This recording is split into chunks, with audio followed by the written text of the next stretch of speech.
I dream ప్రేక్షకులకు స్వాగతం. ఇప్పుడు మనతో పాటు ఉన్న ఈ అతిథి చాలా అపురూపమైన అతిథి. ఎందుకంటే మంచి హీరో, సూపర్ హిట్లు కొట్టిన హీరో, 135 సినిమాల పెద్ద ప్రయాణం సినిమా ఇండస్ట్రీలో అందరి ప్రేమను పొందినవాడు, అందరికీ ప్రేమను పంచినవాడు సినిమా పరిశ్రమలో. ఆ హీరో ఎవరో కాదు, మనందరి లవ్లీ హీరో శ్రీకాంత్ ఇప్పుడు మనతో పాటు ఐ డ్రీమ్ ఇంటర్వ్యూలో పాల్పంచుకోబోతున్నారు. Let us give him a very big hand of welcome. Thank you Srikanth. Thank you Narayana garu. చాలా రోజుల తర్వాత మన ఇంటర్వ్యూ, మీతో ఇంటర్వ్యూ. నాకు సెంటిమెంట్ ఏంటంటే నువ్వు ఇండస్ట్రీలోకి వచ్చిన కొత్త రోజుల్లో నీ ఫస్ట్ ఇంటర్వ్యూ నేనే. బిగినింగ్లో ఫస్ట్ ఇంటర్వ్యూ నువ్వు ఆ రోజు బొమ్మల చొక్కా వేసుకుని ఆంధ్రజ్యోతి ఆఫీస్కి నువ్వు వస్తే ఆంధ్రజ్యోతి ఆఫీస్లో నిన్ను ఇంటర్వ్యూ చేశాను నేను. అక్కడ ఉండేది కదా మన నాగార్జున సర్కిల్ చట్నీస్ పక్కన. అవును, అక్కడికి. సో అప్పటి నుంచి నీ ప్రయాణం నేను చూస్తున్నా. ఎక్కడ సతమతం అవ్వకుండా తప్పుటడుగులు వేయకుండా ఉంటాయి. తప్పుడడుగులు ఉంటాయి, ప్లస్ మళ్ళీ దాన్ని ఓవర్కమ్ అయ్యి రావడం ఉంటాయి, మళ్ళీ సక్రమైన మార్గంలో రావడం. కానీ ఈ ఎక్స్పెరిమెంటేషన్ 130 సినిమాలు, ఈ కెరీర్ ఎక్స్పెరిమెంటేషన్ కనుక నువ్వు ఒక్కసారి ఆలోచించుకుంటే అసలు ఏమనిపిస్తుంది నీకు? Beautiful journey. అంటే మనం కల్లో కూడా, అంటే ఫస్ట్లో ఏమనుకుంటాం, జనరల్గా సినిమాలోకి వెళ్తామని ఇంట్రెస్ట్ కానీ ఇది కానీ ఆ డేస్లో రావడం వేరు. ఇది ఇక్కడికి వచ్చిన తర్వాత ఇండస్ట్రీలో నిలదొక్కుకోవడం అనేది చాలా చాలా కష్టమైన పని ఒక రకంగా అయితే కనుక. బిగినింగ్ డేస్లో నేను ఇన్స్టిట్యూట్ చేసిన తర్వాత అప్పట్లో నేను పలానా అవుతాను ఏమీ తెలియదు. ఓన్లీ ఒక రూట్లోనే నేను ఇండస్ట్రీకి రావాలి అంతే. అటువంటి టైంలో ఇన్స్టిట్యూట్ చేయడం, మెల్లగా నా జర్నీ పీపుల్స్ ఎన్కౌంటర్తో స్టార్ట్ అవ్వడం, తర్వాత మధురానగర్లో రావడం, తర్వాత మధురానగర్ తర్వాత మళ్ళీ బ్రేక్ పడతాం ఒక 6-7 నెలల్లో. తర్వాత సీతారత్న గారు అబ్బాయి రావడం, ఇదేంటి విలనా, సరే ఓకే, ముందు ఇండస్ట్రీలో సెటిల్ అవ్వాలి ఫస్ట్. మన హీరోనా కాదా అనేది ఇండస్ట్రీనే డిసైడ్ చేస్తుంది, భగవంతుడు డిసైడ్ చేస్తాడు. నా కెపాసిటీ ఏంటి అనేది వాళ్ళకే తెలుస్తుంది అని ఆ ఉద్దేశంతో ఏంటంటే విలన్గా కూడా నేను కంటిన్యూ చేసా. తర్వాత 15 సినిమాలు విలన్.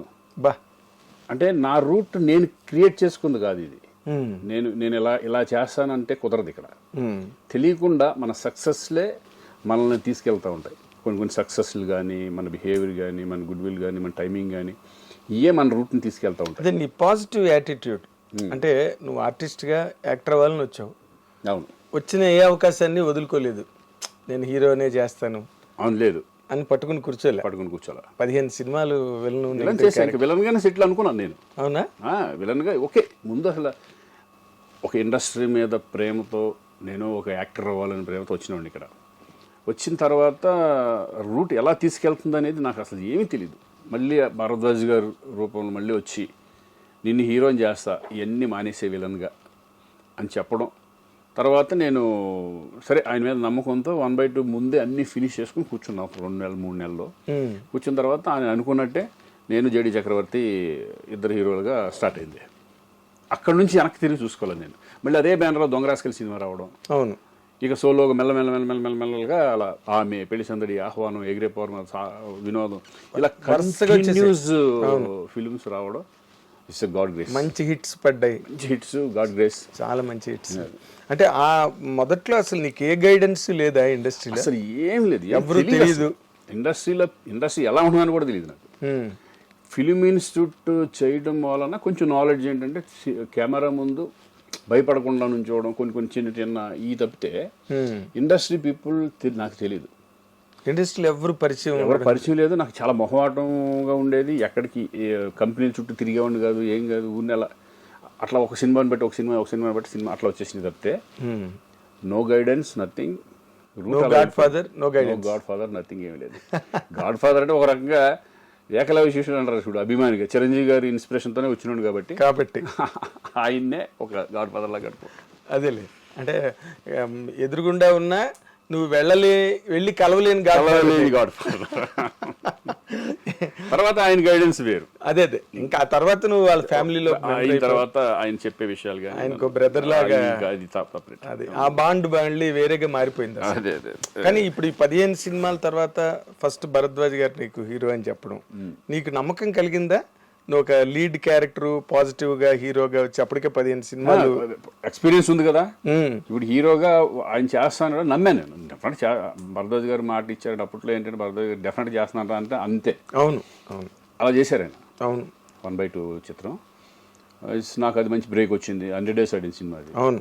ఇంకా ఆ తర్వాత ఇంక మెల్లగా హీరో శివనాగేశ్వరరావు కదా. శివనాగేశ్వరరావు. అవును. ఇక అది ఆ కెరీర్ అలా స్టార్ట్ అయిపోయింది. ఓకే. బట్ నేను ప్లాన్ చేసుకుంది ఏదీ కాదు అసలు. ఉమ్, నేను ఇప్పటికీ నేను ప్లాన్ చేసుకోలేను. అదేంటో నాకు తెలియదు. చాలా విచిత్రం, చాలా విచిత్రం. ఎందుకంటే ఒక 4-5 నాకు వచ్చిన దాంట్లో సెలెక్ట్ చేసుకుంటాను అంతే. అంటే నాకు ఏదేదో వస్తూ ఉంటాయి కదా, నా ఫిల్మ్స్ వస్తూ ఉంటాయి, దాంట్లో సెలెక్ట్ చేసుకుంటాను అంతే తప్పితే. ఓకే. ఆ టైంలో ఎలా ఉండేదంటే ఆమె సినిమా హిట్ అయింది కదా, హిట్ అవ్వకముందే 2-3 సినిమాలు కమిట్. తాజ్మహల్ తర్వాత పెళ్లి సందడి తర్వాత నాకు 3-4 సినిమాలు కంటిన్యూ ఉండేవి. ఓకే. అవి లక్కీగా అన్ని సినిమాలు హిట్లు పడింది. ఆహ్వానం కానీ వినోదం కానీ లక్కీగా. అవును, పెద్ద హిట్లు మైల్స్. తర్వాత ఏమైంది, ఇవన్నీ అయిపోయిన తర్వాత ఒక 2000 ఆ టైంలో ఒక సినిమా హిట్ వచ్చిందంటే దాని తర్వాత 3 సినిమాలు ఉండేవి. నా ప్లానింగ్ ఉండేది కదా, ఏం చేయాలి ఇప్పుడు హిట్ కొట్టాము, హిట్ కొట్టిన తర్వాత జాగ్రత్తగా ఉండాలి కదా, అప్పుడు మంచి ప్రొడక్షన్లు వస్తారు, ఇవన్నీ వస్తారు కదా. అవును. ఈ లోపలే నాకు 3 సినిమాలు కమిట్మెంట్ ఉండండి, అవి ఫినిష్ చేసుకుని అయిపోయేపటికి వీళ్ళు వచ్చేవాడు కదా. నాకు చాలా మట్టుకి మహాత్మా తర్వాత బాగా పెద్ద దెబ్బ మనకి డౌన్ అవ్వకుండా మెల్లగా కెరీర్ అంటే మనం చెప్పుకోకపోతే ఎలా ఉంటుంది. మహాత్మా 100వ సినిమా తర్వాత మెల్లగా తెలియదు మంచి సినిమాలు చేసినా కూడా అవి పోతా. అదే నేను అసలు అడుగుదాం అనుకున్నా. ఇప్పుడు 135 సినిమాల్లో నువ్వు దాదాపుగా ఒక 20 ఏళ్ళు హీరోగా నిలబడ్డావు. అవును, 20 years నాకు తెలిసి. మళ్ళీ నీకు బోయపాటి సినిమా వచ్చే వరకు మధ్యలో ఒక సైలెంట్ గ్యాప్. నువ్వు సినిమాలు చేస్తున్నా కూడా సక్సెస్ లేని సినిమాలు. సక్సెస్. ఇప్పుడు నేను హీరోగా దాని తర్వాత మహాత్మాతో చాలా చేశా. దగ్గర 25 ఫిలిమ్స్ వరకు హీరోగా కంటిన్యూ చేశా. బట్ ఏది సక్సెస్ లేదు. కారణం ఏంటి? కొంతమంది టైం బాగాలేదు. అఫ్ కోర్స్, మరి ఇంకేదో సైన్స్ ఎండ్ అయిపోయింది, ఫిలాసఫీ ప్రారంభమవుతుంది. ఆ టైంలో సరే బట్ సెలెక్ట్ చేసుకున్నాం. బట్ అంటే ఒకటిలేండి, నేను అనుకోవడం ఏంటంటే యంగ్స్టర్స్ రావడం స్టార్ట్ అయిపోయిన తర్వాత యంగ్ బ్యాచ్ అంతా వస్తున్నారు కదా, మెల్లగా డెఫినెట్ నేనే కాదు ఏ హీరోనా కొంతకాలం అయిన తర్వాత మెల్లగా ఫేడ్ అవుట్ అవ్వడం జరుగుతూ ఉంటుంది. కామన్. ఒక చిరంజీవి గారికి బాలకృష్ణ గారికి వాళ్ళకి కొన్ని తప్ప. అదేంటంటే భయంకరంగా ఇమేజ్ ఉంది కాబట్టి, వాళ్ళకి ఫ్యాన్ ఫాలోయింగ్ భయంకరంగా ఉంది కాబట్టి వాళ్ళు సస్టైన్ డెఫినెట్గా అవుతారు. ఎక్కువ ఫ్యాన్ బేస్డ్ మనకు ఓపెనింగ్ రాగా మన సినిమా అప్పట్లో ఎలా ఉండేదంటే ఫ్రాంక్గా మాట్లాడుకుంటే సినిమా బాగుంటేనే సినిమాకి వచ్చేవాళ్ళు. అవును. ఓపెనింగ్లో కొట్టేసేసి అంత సీన్ లేదు. లేడీస్ ఫ్యాన్స్ అంతా సినిమా బాగుంది అనుకుంటే మెల్లగా అలా పెరుగుతూ వచ్చేది. ఇప్పుడు ఈ మధ్యకాలంలో అలా లేదు. ఫస్ట్ డేనే సినిమా బాగోలేకపోతే 4వ రోజుల్లో తీసేస్తున్నారు. 4వ రోజు మధ్యాహ్నానికే ఉంటుందా సినిమా బాగోలేదని టాక్ వస్తే అసలు రావట్లేదు. అలా అయిపోయింది. బట్ ఎనీవే నేను ఫస్ట్లో అయితే నేను ఎలా ఇండస్ట్రీలో నిలబడాలి అని అనుకున్నాను. నిలబడతానే ఉన్నా. ఏదో ఒక రూపంలో క్యారెక్టర్ అవనండి. ఇప్పుడు వచ్చిన మన ఈ మధ్య కోట బొమ్మాళి ఒక మెయిన్ లీడ్ క్యారెక్టర్గా ఈ టైంలో కోట బొమ్మాళి అనేది రావడం, నీకు అలాంటి క్యారెక్టర్ రావడం అసలు మార్వెలస్. ఆ పెర్ఫార్మెన్స్ కానీ నువ్వు ఎంత బాగా సూట్ అయ్యావంటే ఆ క్యారెక్టర్కి, అంటే పీపుల్ బిలీవ్డ్ యూ. ఒక సిన్సియర్ పోలీస్ ఆఫీసర్ అంటే నువ్వు ఇన్నాళ్ళు నిలబెట్టుకున్న ఒక రికార్డ్ ఏదైతే ఉందో, మంచివాడు శ్రీకాంత్, నిజాయితీ గలవాడు, ఫ్రాంక్ అన్న ఇమేజ్ ఉంది చూడు నీకు, అది బాగా ప్లస్ అయింది థియేటర్లో. వాసు వాళ్ళు కూడా అదే ఆలోచించారు. ఎందుకంటే ఈ క్యారెక్టర్ ఏంటంటే చాలా చాలా కష్టం ఈ క్యారెక్టర్ చేయడం తెలుగులో. అంటే ఆయన ఒరిజినల్ చూసుంటారు కదా, జోజు. ఆ క్యారెక్టర్ చేయడం చాలా కష్టం. అది అతని బాడీ లాంగ్వేజ్ చాలా డిఫరెంట్గా ఉంటుంది. అవును. పర్ఫార్మెన్స్ లెవెల్స్ కూడా చాలా న్యాచురల్గా, చాలా ఇంట్లో పక్కన చేసుకుంటే ఆ టైప్లో ఎమోషన్స్ అలా టచ్ చేస్తాడు. ఫస్ట్ నేను అనుకున్నాను ఆ క్యారెక్టర్ ఎంతవరకు మనం న్యాయం చేయగలం అనుకున్నాను. వాళ్ళు ఏమన్నారంటే ఆ ఫేస్లో సెంటిమెంట్ పండించగలగాలి, ఎమోషన్ ఉండాలి, అన్ని రకాలుగా ఉంటే కనుక న్యాచురల్గా చేసుకుంటూ వెళ్ళిపోవాలి అనే పద్ధతిలో అనుకున్నాం. అతను ఇమిటేట్ చేయడం వాసు నేను డిస్కస్ చేసుకున్నప్పుడు ఏంటంటే మన పద్ధతిలో మనం వెళ్ళిపోదాం. నేను వాళ్ళని ఇమిటేట్ చేసి ఇప్పుడు యాజ్ ఇట్ ఈజ్ దింపాలంటే ప్రతి సీన్ చేసుకుని చేయాలి. బట్ దానికి దీనికి చాలా మార్పులు ఉన్నాయి. బాగా మార్పులు ఉన్నాయి. ఎందుకంటే నా రూట్లో నేను చేసుకుంటూ వెళ్ళిపోయాను అంతే. దానికి కష్టపడింది కూడా లేదు. ఆ ఫీలింగ్స్ డైరెక్టర్ ఏం చెప్తే అది అంటే నీకు కష్టపడడానికి ఏముంది, ఇన్ని సినిమాలు చేసి ఇన్ని వేరియేషన్స్ ఏం లేదు, క్యారెక్టర్ అర్థం చేసుకుంటే అర్థం చేసుకుంటే చాలు. అంతే. అది నువ్వు ఎమోషన్స్, క్యారెక్టర్లో ఉన్న ఎమోషన్ అర్థం చేసుకున్నావంటే. అవును. అసలు ఆ లాస్ట్ సీన్ ఉందే, నాకు ఈ ఉద్యోగం కాకి బట్టలు ఇచ్చింది కానీ కుటుంబాన్ని దూరం చేసింది. ఆ డైలాగు నిజంగా అసలు థియేటర్లో క్లాప్స్, ఆ థియేటర్ దగ్గర సీన్స్ బాగా ఎమోషన్ బాగా టచ్ చేస్తుంది. అంటే కామన్ పోలీసు ఎంత స్ట్రగుల్ పడుతున్నాడు నిజంగా. ఒక మామూలు మిడిల్ క్లాస్ లాగానేగా అంతే.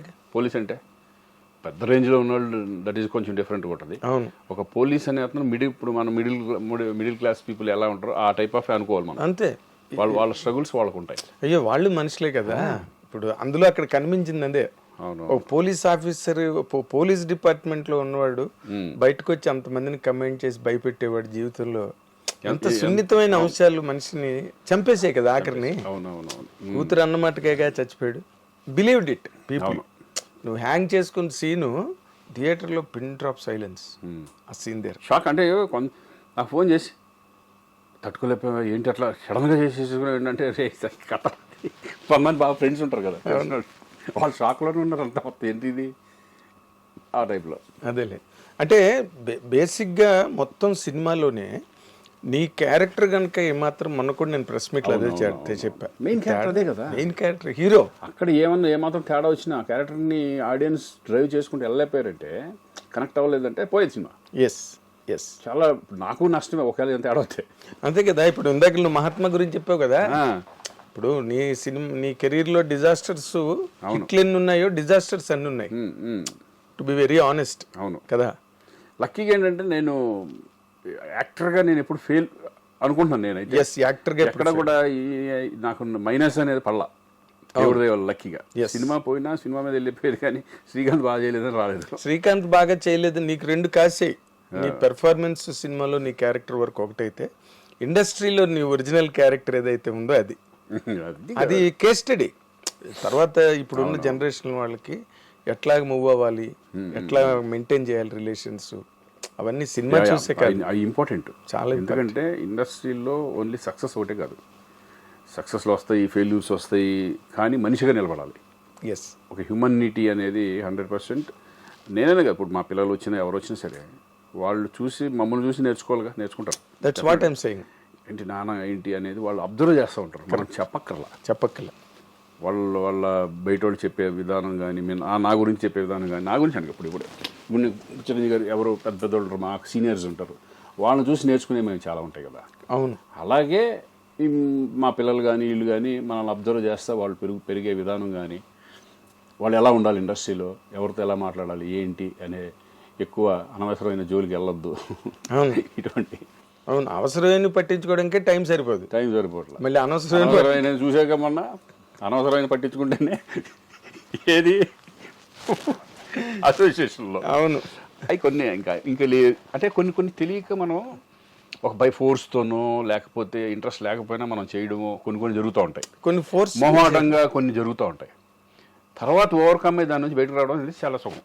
అవును. ఏ విషయంలో అయినా సరే, ఓన్లీ ఆ విషయంలో కాదు, ఏ విషయంలో అయినా సరే మనం చేసిన నిజంగా తప్పు వద్దురా బాబు, ఇది చాలా మిస్టేక్ చేసిన దాంట్లోకి వెళ్ళి ఈ టైప్లో మనం వెనక్కి వచ్చేయడం బెటర్. ఎగ్జాక్ట్లీ.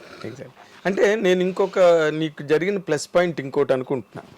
అదేంటంటే నువ్వు ఊహను మ్యారేజ్ చేసుకోవడం, తను ఇండస్ట్రీ నుంచి వచ్చి ఇండస్ట్రీలో వ్యవహారాలు మనస్తత్వాలు అన్నీ తెలియడం, తన గైడెన్స్ ఉందా నీకు? అంటే గైడెన్స్ షేర్ చేసుకోవడం, మాట్లాడుకో. ఇప్పుడు నా మెంటాలిటీ నచ్చి తన మెంటాలిటీ నచ్చి మేము మ్యారేజ్ చేసుకున్నాం. బట్ ఏంటంటే సినిమాలో కథలు ఏంటాను కానీ అట్లా కానీ తను అసలు ఏమి, అవును, తనకేం లేదు. ఒక్కటే ఏంటంటే నేను షూటింగ్ నుంచి వచ్చిన తర్వాత ఇంట్లో ప్రశాంతంగా ఉండాలి.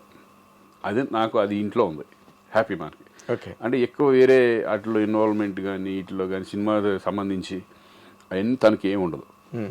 నాకు ఇంటికి రాగానే పీస్ఫుల్. తను అంతా పిల్లలు. ఓకే. నాకు టెన్షన్, నాకు అయితే కనుక పిల్లల గురించి టెన్షన్ లేదు, వాళ్ళ ఎడ్యుకేషన్ గురించి టెన్షన్ లేదు, మొత్తం అంతా తనే చూసుకో. హోమ్ డిపార్ట్మెంట్ అంతా, హోమ్ డిపార్ట్మెంట్ మొత్తం తనకే, మొత్తం మనకు సంబంధం లేదు. నేను వచ్చానా నా సినిమాలు, నా ఫ్రెండ్స్, నా సరదాగా నేను తిరగడం అటు ఇటు హ్యాపీగా వెళ్ళిపోతా ఉంటాం. అదేలే. వీలైనప్పుడల్లా ఫ్యామిలీతో ట్రిప్స్. అదేలే.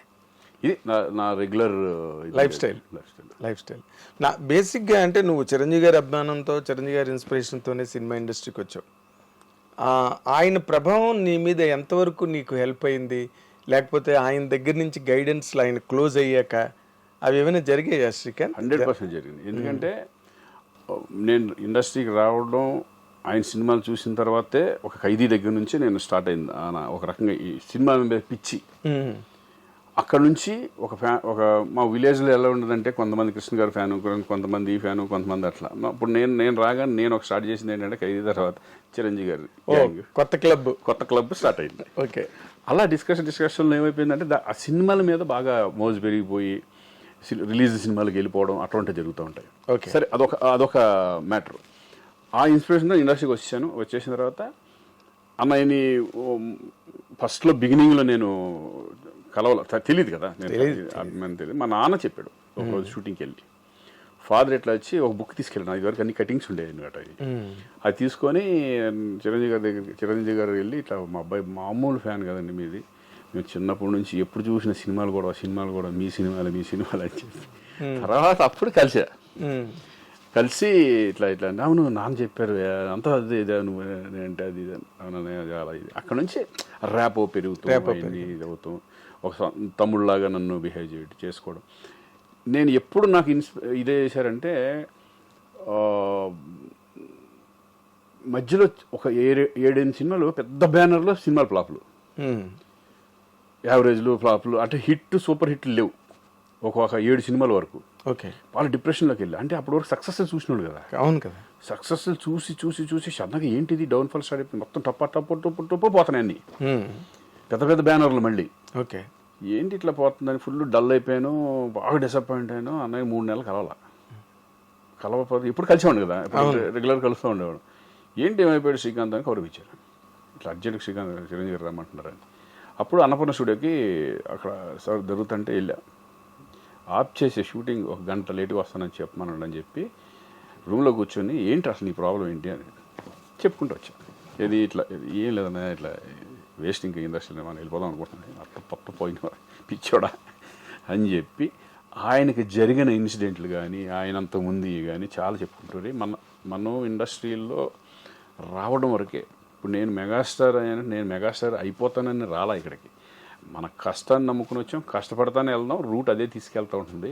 ఎటన్నా తీసుకెళ్ళి నువ్వు ఇండస్ట్రీకి రావాలనుకున్నావు, వచ్చావు కదా. అవునన్నా. కానీ ఆయన చెప్పిన పాయింట్లు నేను తర్వాత ఆలోచించి నిజంగా అంటే సక్సెస్కి ఫెయిల్యూర్స్కి ఆ రోజు నుంచి నాకు స్పందన ఒక స్పందన. ఓకే. ఒక సక్సెస్ అయిందని పోయి సంకల్ప ఉద్దేశం నీకు లేదు, కృంగిపోవడం లేదు. ఓకే, నవ్వుతా, హ్యాపీ లోపల. హ్యాపీ లేకుండా ఉండదుగా. అవును. సక్సెస్ సెపరేట్ హ్యాపీగా ఉంటుంది. కరెక్ట్. ఫెయిల్ అయినప్పుడు ఏంటంటే చిన్న లోపల ఉంటుంది కానీ పించి ఉంటుంది కదా. Okay, this the part of life. మన లైఫ్లో మనం సక్సెస్ ఫెయిల్యూర్స్ మనం చాలా చూస్తూ ఉంటాం. లైఫ్ ఎప్పుడు ఒక రకంగా ఉండదు. ఈ రోజు ఒక రకంగా ఉంటే రేపు ఒక రకంగా ఉంటుంది, రేపు ఒక రకంగా ఉంటే ఇంకొక రకంగా ఉంటుంది. ఇది అలవాటు చేసేసుకున్నాను. అది మాత్రం ఆయన గైడెన్స్ మాత్రం అది ఒక లైఫ్కి సంబంధించిన గైడెన్స్. అది general not only cinema general life ఇలా ఉంటుంది అనేది ఆయన ఎంత అవగాహన చేసుకుని, అదే ఆయనకి ఎంత నాలెడ్జ్ ఉంటే అలా చెప్పగలరు. అవును. నన్ను ఆ రోజు నుంచి మార్చేసింది. ఏదన్నా సరే స్టబన్, అందుకనే హ్యాపీగా అసలు డిప్రెషన్ లేదు, తొక్కలేదు, ఏమీ లేదు. పోతా ఉంటామే, పోతుంది. అంతే కదా. ఇప్పుడు మనం ఉన్న రోజులు హ్యాపీగా ఉండటమే కావాలి. ఎగ్జాక్ట్లీ. ఇప్పుడు మనం పోయిన తర్వాత 10 సంవత్సరాల తర్వాత ఎవడో గుర్తుపెట్టుకోడు. అవును. మన సినిమాలు ఏంటనేది తెలియదు. ఎస్. ఏదో ఉంటాయి, రామారావు గారు అలా ఒక లెజెండ్స్. అట్లీస్ట్ ఇండస్ట్రీలో నాకు ఒక పేజీ ఉంది, మనం ఇన్ని సినిమాలు చేసామని ఒక తృప్తి ఉంటుంది కదా. అవును. బతిక హ్యాపీగా బతకాలి అనేదే నా ఇది. అవును. ఇప్పుడు కృష్ణ గారు ఆయన సినిమా పోతే ముందు ఆయనే చెప్పేవారు, నా సినిమా ఫ్లాప్ అయ్యా అని. డైరెక్ట్గా పోయిందంటే ఇదంతా చెప్పాను అప్పుడే. ఆడవు ఎన్ని ఎంత ఫ్రాంక్ అంటే అని అంత మంచి పేరు, సూపర్ స్టార్ రావడం, కృష్ణ గారి లాగా ఉండాలని ఎంతో మంది కోరుకుంటారు మనసు. అవును. తర్వాత ఇంకోటి ఆయన చేసిన ఎక్స్పెరిమెంట్లు కానీ సాహసాలు కానీ ఎవడి వల్ల కాదు. అలా చేసి కూడా మళ్ళీ ఇంకా ఆయన ఆ జనరల్ టెంపర్మెంట్ పోతే పోయింది అన్నట్టుగా ఉంటాడు తప్పితే దాని గురించి ఒక క్షణం కూడా ఆలోచించరు ఆయన. డేరింగ్ అండ్ డాషింగ్ హీరో అంటారు. Daring and dashing. ఇప్పుడు జనరల్గా హిట్ వస్తే ఎవరికి వాళ్ళు మా జడ్జిమెంట్ కరెక్ట్, మేము పెర్ఫెక్ట్ అని అనుకుంటారు. ఫ్లాప్ రాగానే ఎవరో ఒకరి మీదకి ఆ రైటర్ సరిగ్గా నేను చెప్పాను ఆ సీన్లు వద్దని, లేకపోతే డైరెక్టర్ అది కరెక్ట్గా చేయలేదు అని పక్క వాళ్ళ మీద తోసి కొంతమంది ఉంటారు. బట్ నా విషయంలో ఏంటంటే నేను డైరెక్టర్నే నమ్ముతా. నేను చాలాసార్లు చెప్పాను వాడు hit or flop because of సబ్జెక్ట్ని డీల్ చేసే విధానం డైరెక్టరే, మెయిన్ డైరెక్టరే. ఇప్పుడు మనం ఇప్పుడు షార్ట్ పెట్టారంటే ఆ షార్ట్ అందంగా ఉందా లేదా, విజువల్ ఎలా ఉంది, ప్రతి ఆ షార్ట్కి ముందేంటి వెనకాలేంటి, ఆ ఎక్స్ప్రెషన్స్ ఎమోషన్స్ ఏంటి అనేది చూసుకునే డైరెక్టరే. ఓన్లీ పర్ఫార్మెన్స్ లెవెల్ వరకే మనం వెళ్తాం, కథ వింటాం. అవును, కథని ఓకే బాగుంటుంది అనుకుంటాం. కొన్ని సినిమాలు సక్సెస్ అవుతాయి, కొన్ని సినిమాలు ఫ్లాప్ అవుతూ ఉంటాయి. అది నేను డైరెక్టర్ మీద కూడా అదంతా టైం అంతే. నేను డైరెక్టర్ అనేది కెప్టెన్ ఆఫ్ ద షిప్, అతను చాలా ఇంపార్టెంట్. సినిమాకి డైరెక్టర్ అనేది వెరీ వెరీ ఇంపార్టెంట్. అదే కెప్టెన్ ఆఫ్ ది షిప్ ఆయన తర్వాతే మేమంతా. అవును, 24 క్రాఫ్ట్స్ ని కలపవలసిన వాడు మొత్తం చూసుకునేది అతనే కదా. ఎగ్జాక్ట్లీ. కెమెరా డిపార్ట్మెంట్ దగ్గర నుంచి మొత్తం అంతా, మ్యూజిక్ దగ్గర నుంచి డైలాగ్ దగ్గర నుంచి ఓన్లీ మేము వస్తాం, యాక్టింగ్ చేసేసి వెళ్ళిపోతూ ఉంటాం. సూపర్ హిట్ అయిపోయిందంటే హీరోకి డెఫినెట్ పేరు వచ్చేస్తుంది. డైరెక్ట్గా వస్తుంది, ఆఫ్ కోర్స్ దానికి వస్తుందిగా. అవును.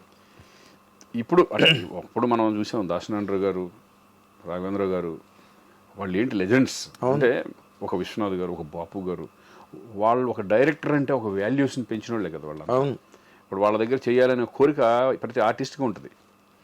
ఇప్పుడు రాజమౌళి గారు దగ్గర అంత పెద్ద హీరోయిన్ చేయాలంటుందిగా. అవును, 100%. రాజమౌళి గారి దగ్గరికి వెళ్తే ఇంకా అంత ఆయనే. ఇప్పుడు ఇది ఎందుకు అది ఎందుకు నన్ను అడగలవా, ఆయన ఏం చెప్తే చేసి వెళ్ళిపోవడమే, అంతే సింపుల్.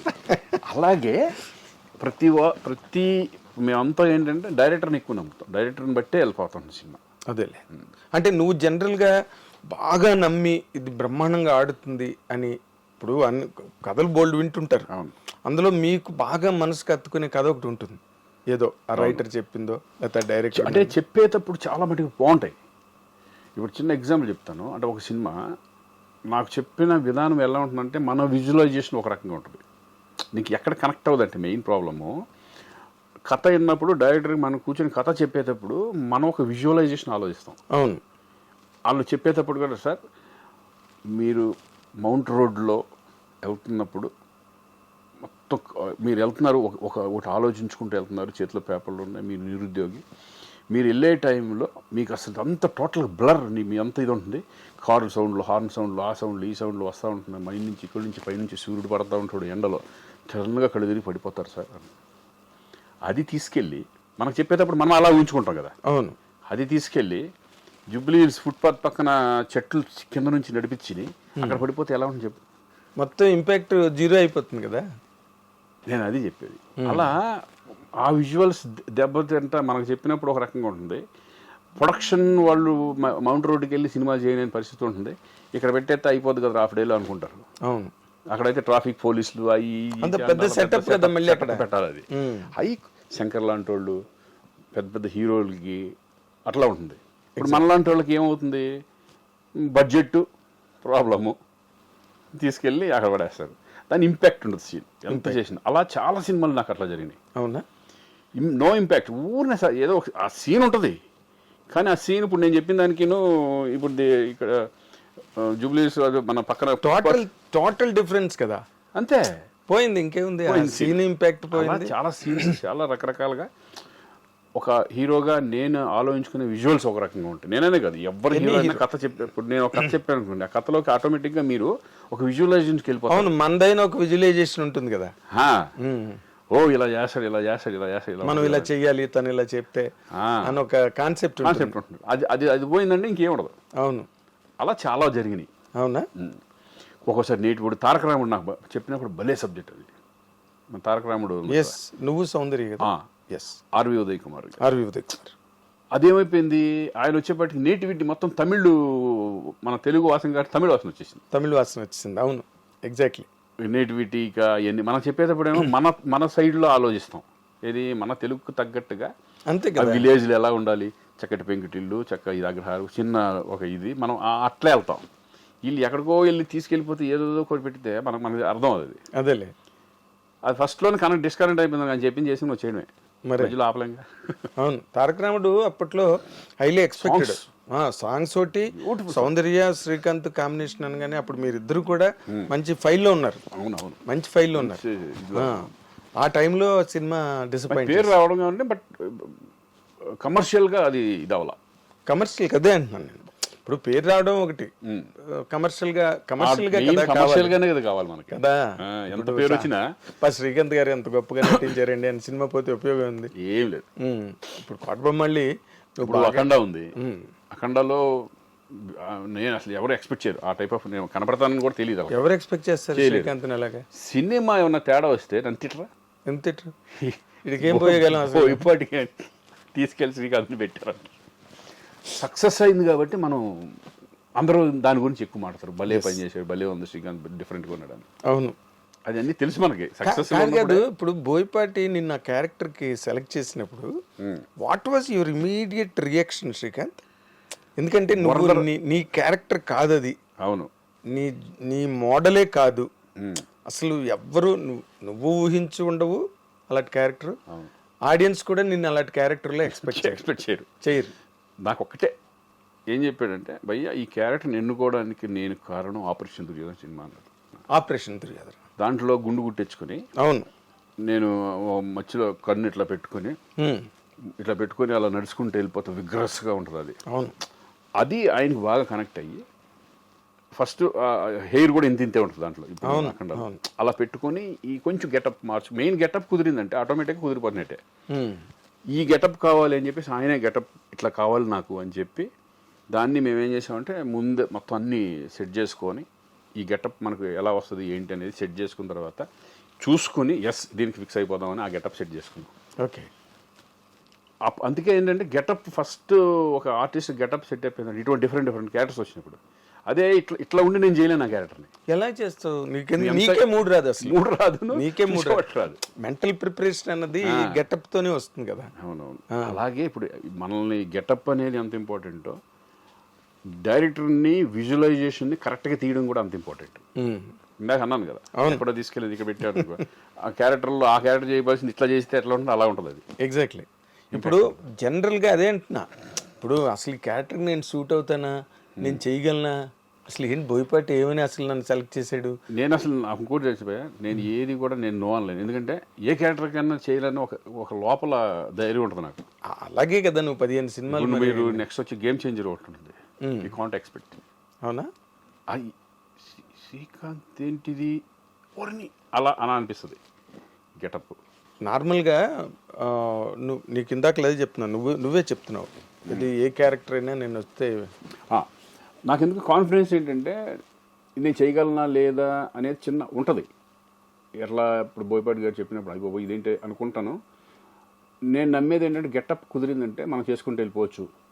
ఎందుకంటే ఉండేది ఏముంటుంది, ఎమోషన్స్, సెంటిమెంటు, ఎంటర్టైన్మెంటు, ఇయేగా మామూలుగా ఉండేది. అంతే. కొంచెం పెద్ద డైలాగులు ఉన్నప్పుడు కొంచెం జాగ్రత్త ఉంటే అయిపోయా, అంతే, సింపుల్. అవును. అది డైరెక్టర్కి విజన్ ఉంటుంది, ఎలా చేయించుకోవాలి, ఏంటి, ఏ క్యారెక్టర్ ఏంటి అనేది. ఇప్పుడు శంకర్ దగ్గర చేస్తున్నాను, చాలా ఒక రకం ఈజీ. శంకర్ దగ్గర అయితే హ్యాపీగా చేసుకుంటూ వెళ్ళిపోవచ్చు. మన పెద్ద శంకర్, మన గేమ్ చేంజర్. అంటే ఇప్పుడు విశ్వనాథ్ గారు కానీ బాపు గారు కానీ వాళ్ళు చెప్పే విధానం ఎక్కేస్తుంది. కృష్ణవంశీ కానీ ఆర్టిస్ట్లోకి ఒక ఇంజెక్ట్ చేసేస్తారు, ఏ టైప్ ఆఫ్ చేయాలి, ఎలా ఉండాలి, ఏంటి క్యారెక్టర్ చేసిన అనేది. అప్పుడు ఆర్టిస్ట్ ఈజీ అయిపోతుంది.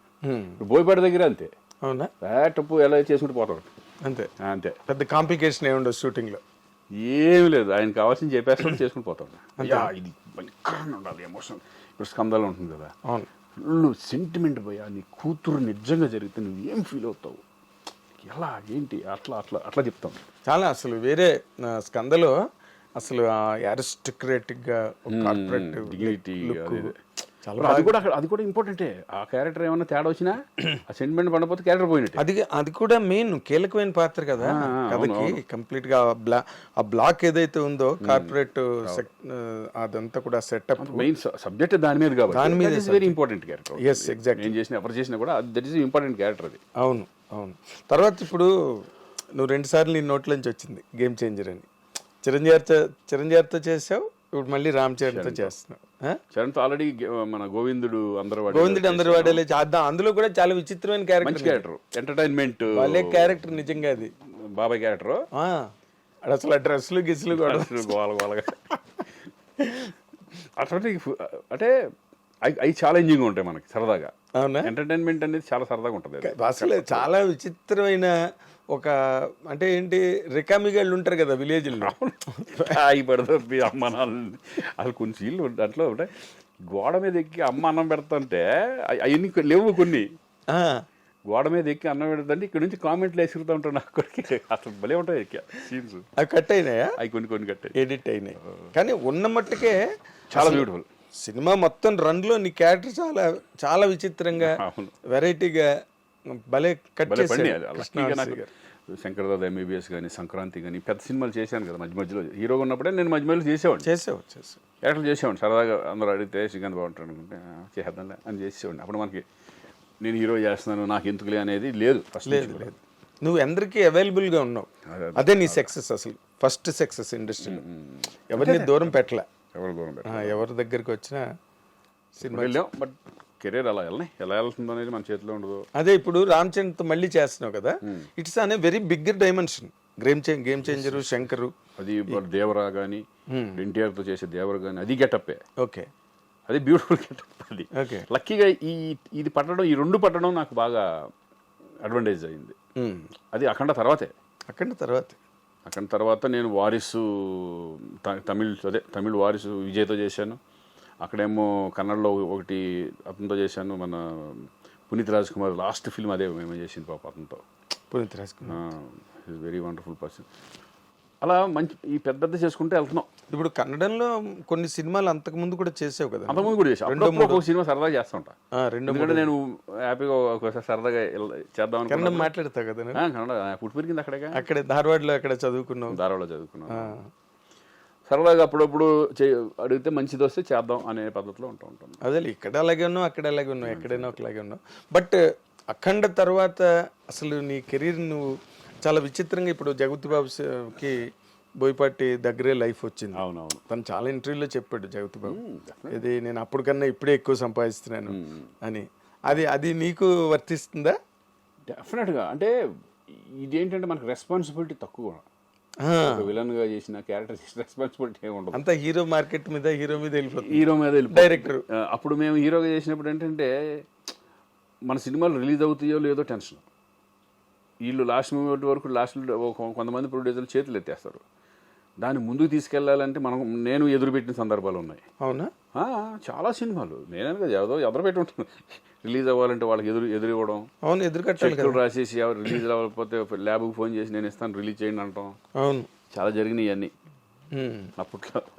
ఇంక సరే, అది ఒకటి పార్ట్ ఆఫ్ ది గేమ్. అది మనం సంపాదించుకున్నాం, మనం పెట్టిన దాంట్లో పెట్టేసాం, అంతే అయిపోయింది. మనది ఏమన్నా అనుకుంటాం, అయిపోయింది. అలా తీసుకోవడం కూడా అంత సులభం కాదు కదా శ్రీకాంత్. ఒకటి మనం ఇచ్చామా, అది పోయిన అనుకునే ఇవ్వాలి. వచ్చినాయా? ఇచ్చినవి అలాగే తిరిగి ఎప్పుడైనా? ఎప్పుడు రాలే ఎవరు ఇంతవరకు ఏది జరగలేదు అలా. నేను నా మెంటాలిటీ ఏంటంటే నాకు ఇస్తారు అని ఆశ పెట్టుకున్నాను అనుకో, బాధ వస్తుంది.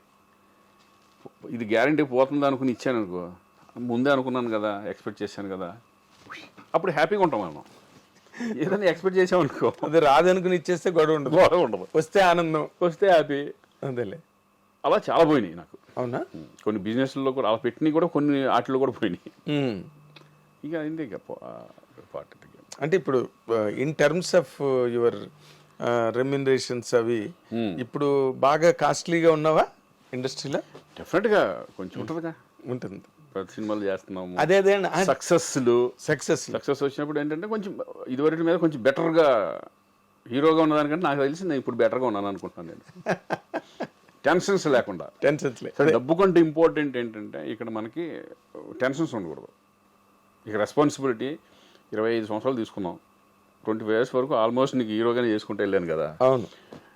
ఇప్పుడు రిలాక్స్డ్గా చక్కగా మా రోషన్ గారు వచ్చిన తర్వాత వాడు చూసుకుంటూ మనం అలా తన కెరీర్ని చూసుకుంటున్నాం. మన సినిమాలు మనం చేసుకుంటూ మధ్య మధ్యలో కోట బొమ్మలు లాంటి క్యారెక్టరైజ్ మంచి సినిమాలు వస్తే హీరోగా ఒక డిఫరెంట్ కాన్సెప్ట్లో వెళ్దాం అనే ఉద్దేశం కూడా ఉంది. 2-3 జరుగుతున్నాయి మన ప్రాజెక్ట్స్. ఓకే. నేను హీరోగా చేసేది, బట్ డిఫరెంట్ కాన్సెప్ట్ వెళ్దామని. ఓకే. కొత్తగా క్యారెక్టరైజేషన్ కొత్తగా ఉండాలి, మన పర్ఫార్మెన్స్ లెవెల్స్ కానీ మనం సోలోగా మనం, ఎందుకంటే ఇప్పుడు ఓటీటీలు వచ్చినాయి, కొంచెం అడ్వాంటేజ్. ఎస్, బాగా ఇదివరకు కంటే ఇప్పుడు బాగా అడ్వాంటేజ్. ప్రొడ్యూసర్లకి చాలా అడ్వాంటేజ్ కదా. అలా నాకు 2-3 అవి జరుగుతున్నాయి. ఇవి కూడా సెలక్షన్ చక్కగా నీట్గా చేసుకుని వెళ్దాం అంతే. అదేలే, అంటే ఇప్పుడు ఎవరైనా ఒక కొత్త డైరెక్టరు ఒక కొత్త కాన్సెప్ట్ పట్టుకొస్తే నువ్వు ఎంకరేజ్ చేస్తావా? 100% డెఫినెట్గా. కొత్త డైరెక్టర్లు కదా, వీళ్ళు మళ్ళీ సరిగ్గా హ్యాండిల్ చేస్తారు. నేను ఎక్కువ చేసిన వాళ్ళే, చిన్న వాళ్ళు చాలా చేశాను నేను. అలా ఏమిడవు, కానీ కొత్తగా ఉంటే డెఫినెట్గా నేను చేయడం జరుగుతుంది. అదేలే, ఆ రోజుల్లో నువ్వు ఈవి అందరితో, ఒక రాఘవేంద్రరావుతో లేదా దాసనారాయణరావుతో దాసనారాయణరావు గారితో యాక్ట్ చేశాను, బట్ ఆయన డైరెక్షన్లో చేయలే. ఆయనతో కలిసి యాక్ట్ చేశాను, దొంగలుడు చిన్నలుడు అని. దొంగలుడు చిన్నలుడులో చేశాను. చిన్నలుడు 1-2 సినిమాలు చేశాను ఆయనతో. అంత ఆ ర్యాప్ ఉంది మళ్ళీ, కానీ ఆయన డైరెక్షన్లో చేయలే.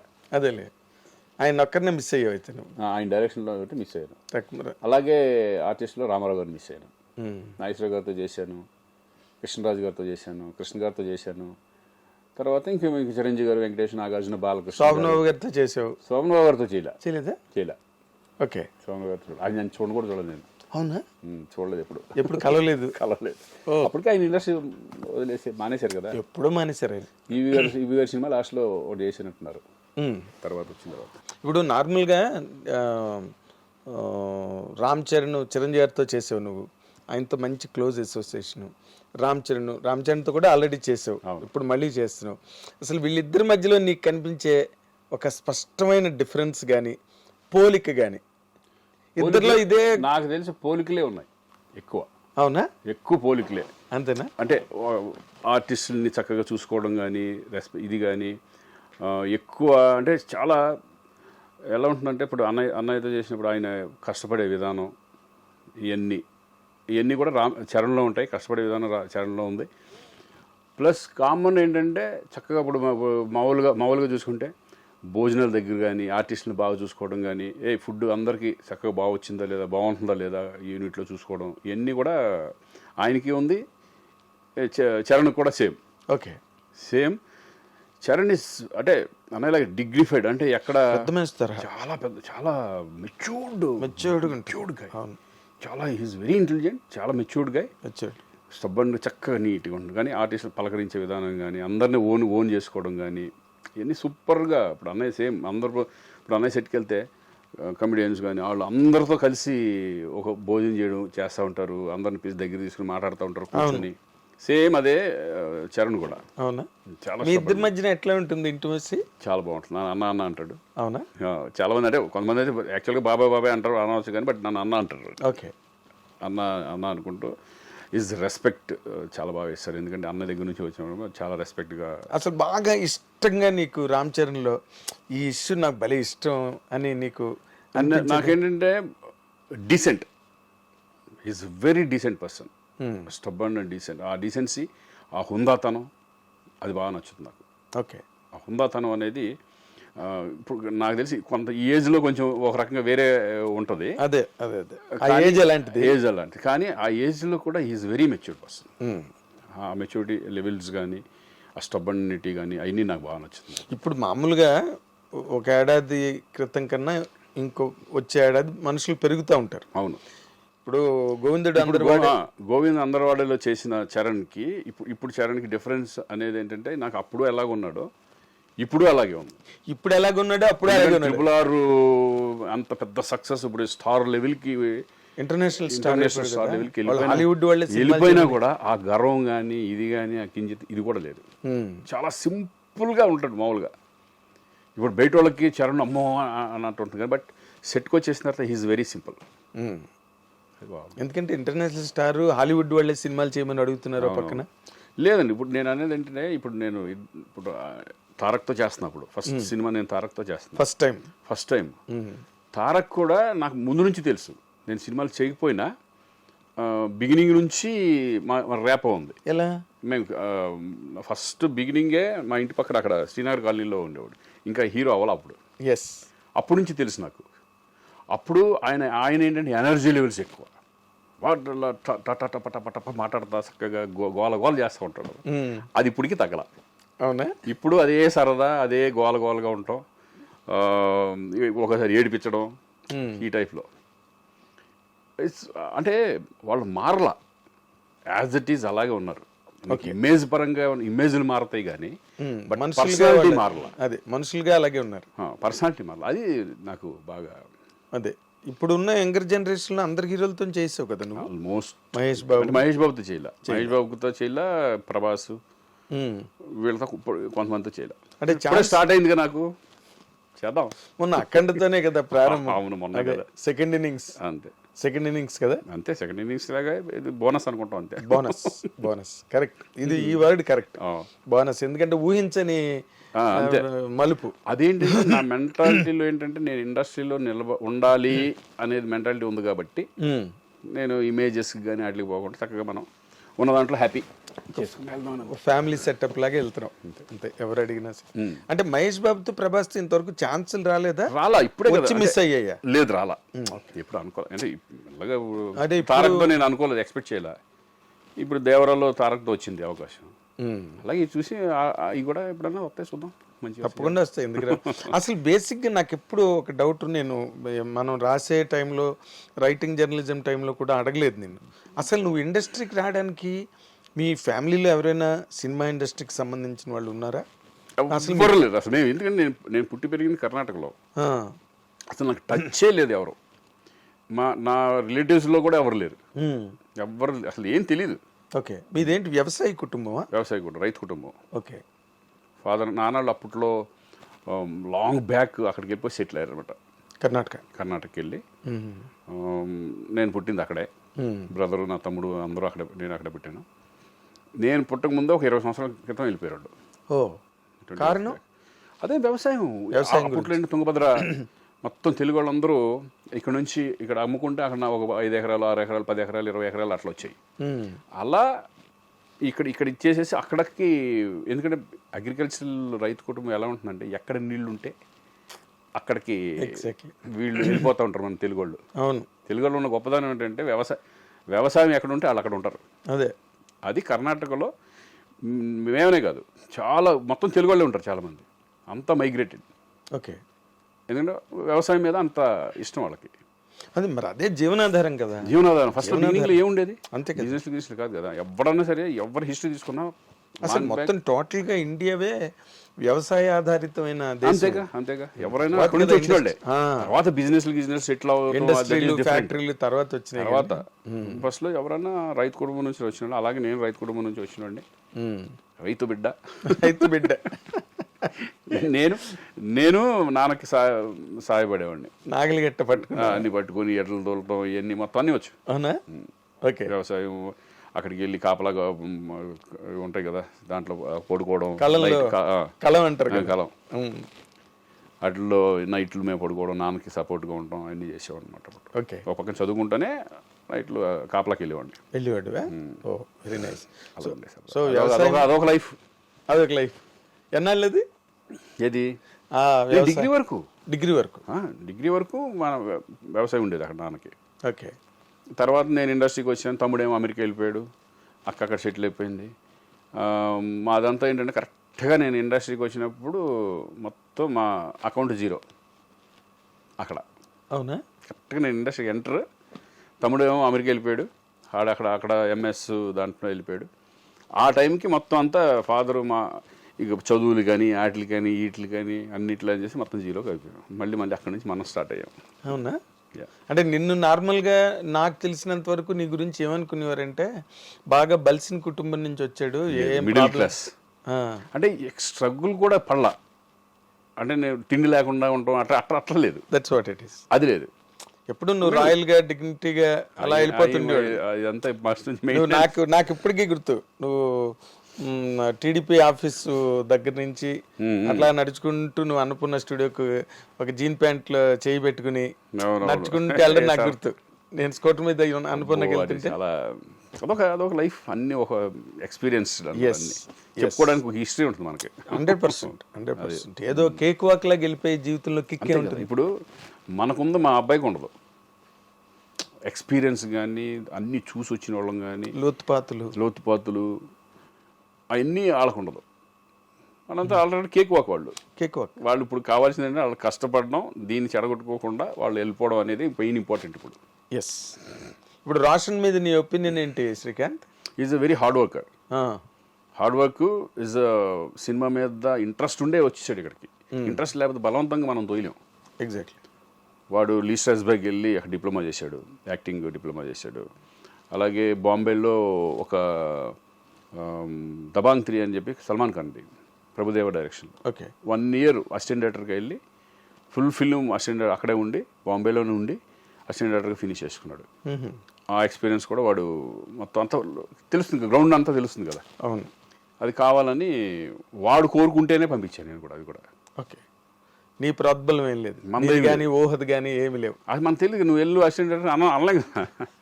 వాడు నాన్న నేను ఇది చేయాలనుకుంటున్నాను, నేను ఇట్లా అనేప్పటికీ అప్పుడు ప్రభుదేవ బాగా తెలుసు కదా, అక్కడ హిందీలో ఫుల్ బిజీగా ఉన్నాడు కదా. ఒకసారి మాట్లాడే ఇంట్లో, సూపర్ ఐడియా, పంపించేసే, నో ప్రాబ్లం అన్నాడు. పెట్టేసాం అనమాట. ఓకే. అందుకేంటంటే సినిమా మీద ప్యాషన్ ఉన్నాడు బాగా, కష్టపడతాడు, సినిమా మీద ప్యాషన్. ఇక నెక్స్ట్ ఏంటంటే ప్లానింగ్, ఇంకా మనకు తెలియదు ఏముంది ఇండస్ట్రీ పెళ్లి సందడి టైటిల్ తోనే మళ్ళీ సినిమా చేసి రావడం. అక్కడ నుంచి ఇప్పుడు నెక్స్ట్ ఇప్పుడు వృషభ అని జరుగుతుంది, మోహన్ లాల్ అండ్ రోషన్ది. ఇప్పుడు అది రన్నింగ్లో ఉంది. మార్చి నుంచి మన స్వప్నవాళ్ళది స్టార్ట్ అయిపోతుంది, Vyjayanthi movies. Very good. Main అది మంచి రెండు డిఫరెంట్ సబ్జెక్ట్స్ పడడం పెద్ద రేంజ్లో. అవునా? ఇంకా దాని తర్వాత ఇంకా ఆడు ఎంత నిలబెట్టుకుంటాడు, ఎంత కష్టపడతాడు అనేది ఆడి మీద వెళ్ళిపోతా ఉంటుంది. ఓకే.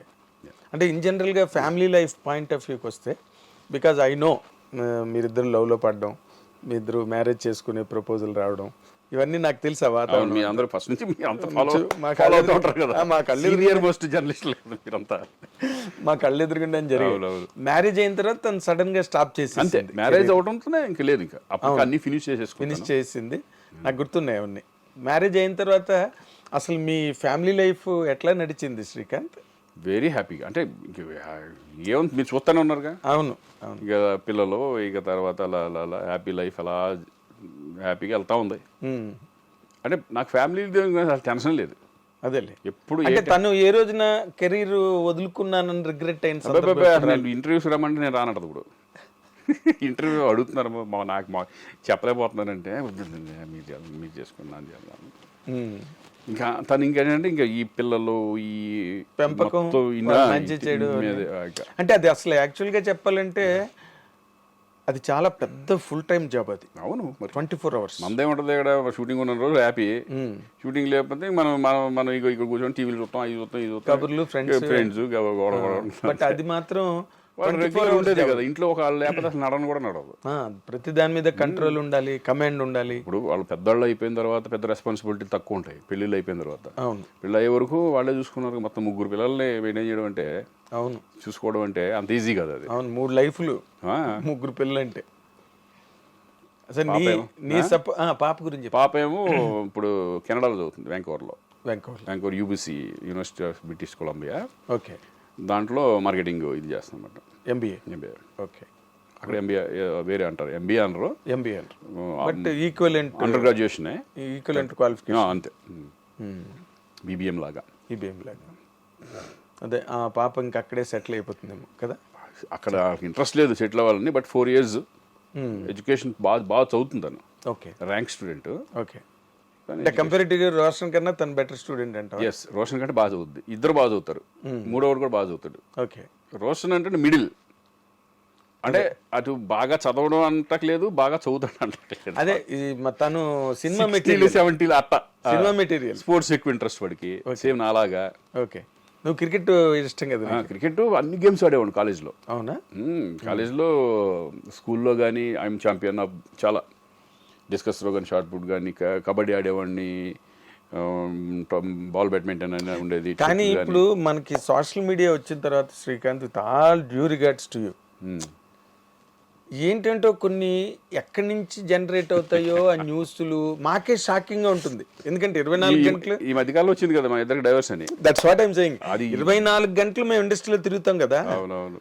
ఎక్కడి నుంచి వచ్చిందిరా ఈ న్యూస్ అసలు? నేను అదే అన్నా, ఒకవేళ నిజంగా ఉంటే ఇంతమంది మనకు ఎప్పుడు రెగ్యులర్గా ఉన్న ప్రభు కానీ, మీరు కానీ, ఇప్పుడు వీళ్ళందరూ రెగ్యులర్ ఉన్న వాళ్ళు అడిగితే చెప్పేస్తారు కదా.